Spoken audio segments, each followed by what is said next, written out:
আজ আমরা কোরবানিকে ঘিরে কমন 10টি প্রশ্নের উত্তর জানার চেষ্টা করব ইনশাআল্লাহ তাআলা। সর্বপ্রথম যে প্রশ্ন উত্তর জানবো তা হলো ভাগে কোরবানি দেওয়া প্রসঙ্গে। ভাগে কোরবানি দেওয়া নিয়ে আমাদের অনেকগুলো প্রশ্ন আছে, যেমন ভাগে কোরবানি দেওয়া জায়েজ আছে কিনা, জায়েজ থাকলে ভাগীদারদের সংখ্যা বেজোড় হতে হবে নাকি জোড় হলেও চলবে, কেউ পশু ক্রয় করার পর ভাগীদারের সংখ্যা বাড়াতে পারবেন কি না। এর সংক্ষিপ্ত উত্তর হলো যে গরু এবং ওট বড় পশুতে ভাগে কোরবানি দেওয়া যাবে এবং সর্বোচ্চ 7 জন ব্যক্তির তরফ থেকে গরু এবং ওট যথেষ্ট হবে। এটি সংখ্যাগরিষ্ঠ উলামা ইকরামের মত এবং এটি দলিলের দিক থেকে সমৃদ্ধ এবং বিশুদ্ধতর মত।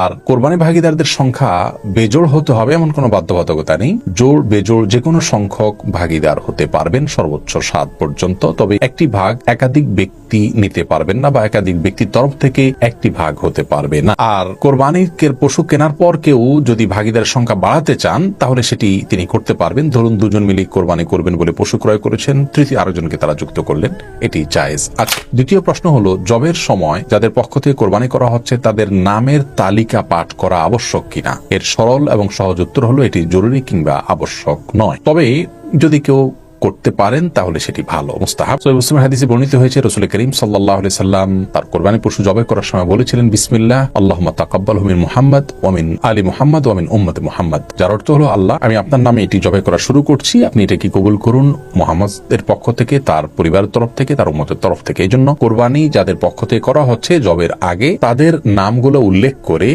নাম পাশাপাশি বাবার নাম এভাবে যদি উল্লেখ করা হয় অমুকের সন্তান অমুক, এরকম ভাবে সবার নাম উল্লেখ করে যদি বলা হয় আল্লাহ সবার তরফ থেকে আপনি কোরবানি কবুল করেন, এর উপরে চুরি চালনা করা হয়, এটি মুস্তাহাব, এটি উত্তম, জরুরি বা আবশ্যক কোনো বিষয় নয়। তৃতীয় প্রশ্ন হলো কোরবানির গোশত ভাগীদারদের মাঝে যদি অনুমান করে বন্টন করা হয় সেটি উচিত হবে কিনা। এর উত্তর হলো না, এটি উচিত হবে না, বরং যথাসম্ভব পরিমাপ করে সমান হারে সবার মধ্যে বন্টন করা উচিত এবং কর্তব্য। এটা অনুমান করে ভাগ করা উচিত নয়। 4 নম্বর প্রশ্ন হলো গোশত কয় ভাগ করতে হবে, 3 ভাগ করা আবশ্যক কিনা। এর উত্তর হলো যার যার ভাগের গোশতকে তিনি 3 ভাগে বিভক্ত করে বন্টন করা বা ব্যবহার করা এটি মুস্তাহাব। 1 ভাগ নিজের জন্য, 1 ভাগ আত্মীয় স্বজন প্রতিবেশী তাদের জন্য, এমনকি যিনি কোরবানি করেছেন এমন কাউকেও পরিসরে পাঠানো যেতে পারে। আরেক ভাগ হলো গরিব অভাবী দুঃখী মানুষদের জন্য। কিন্তু এই 3 ভাগ করাটা জরুরি কিংবা আবশ্যক নয়, এটাকে হেরফের বা কম বেশ করাতে কোনো অসুবিধা নেই। 3 ভাগে করতে পারলে উত্তম এবং ভালো। আপনি চাইলে গরিবকে একটু বাড়িয়ে দিলেন কিংবা প্রতিবেশীদের জন্য একটু বেশি রাখলেন কিংবা আপনি নিজের জন্য একটু বেশি রাখলেন, তাতে কোরবানির কোনো অসুবিধা হবে না। 5 নম্বর প্রশ্ন হলো ঋণ করে কোরবানি করা যাবে কিনা। এর সরল উত্তর হলো ঋণ করে কোরবানি করা যাবে যদি আপনি পরবর্তী ঋণ পরিশোধের ব্যবস্থা থাকে, আপনি সেই জায়গা থেকে ঋণ পরিশোধ করে দিবেন, এরকম আশা যদি থাকে আপনি অবশ্যই ঋণ করে কোরবানি করতে পারবেন। তবে ঋণ করে কোরবানি করা কারোর জন্য আবশ্যক নয়। আপনি যদি অভাবী হন ঋণ করে কোরবানি আপনার জন্য করা উচিত হবে না যদি ঋণ পরিশোধের আপাত দৃষ্টিতে আপনার কাছে কোনো ব্যবস্থা না থাকে এবং যার কাছে ঋণ করছেন তাকে যদি আপনি ঘোরাতে হয় সে আশঙ্কা থাকে তাহলে ঋণ করে কোরবানি না করাই উচিত। তবে যদি দেওয়ার ব্যবস্থা থাকে, জোরালো আশা থাকে, তাহলে আপনি ঋণ করে কোরবানি করতে পারবেন। 6 নম্বর প্রশ্ন হলো মৃত ব্যক্তির তরফ থেকে কোরবানি করা যাবে কিনা। যদি যায় তাহলে তার গোশত বন্টনের পদ্ধতি কি হবে। এর উত্তর হলো মৃত ব্যক্তির তরফ থেকে কোরবানি করা যাবে। নবী করিম সাল্লাল্লাহু আলাইহি সাল্লামের তরফ থেকে আলী রাদিয়াল্লাহু তাআলা কোরবানি করেছেন, অতএব নিজের মা বাবা কিংবা অন্য কোনো আত্মীয় স্বজনের তরফ থেকে যারা মৃত্যুবরণ করেছেন তার তরফ থেকে আপনি কোরবানি করতে পারেন।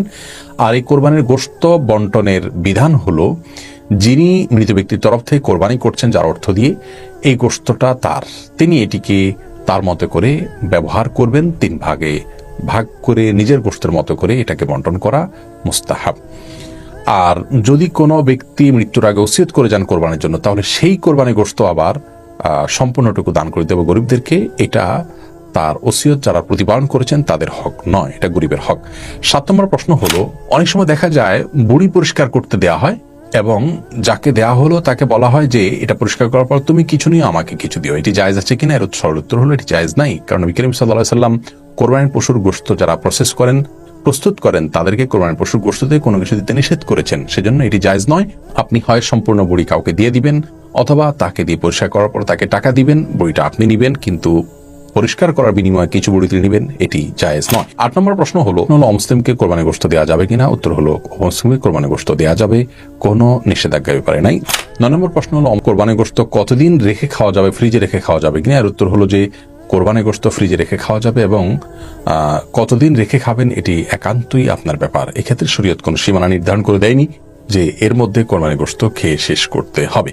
আল্লাহ তাআলা আমাদের সকলকে প্রতিটি ইবাদত সঠিক এবং শুদ্ধ রূপে সম্পাদন করা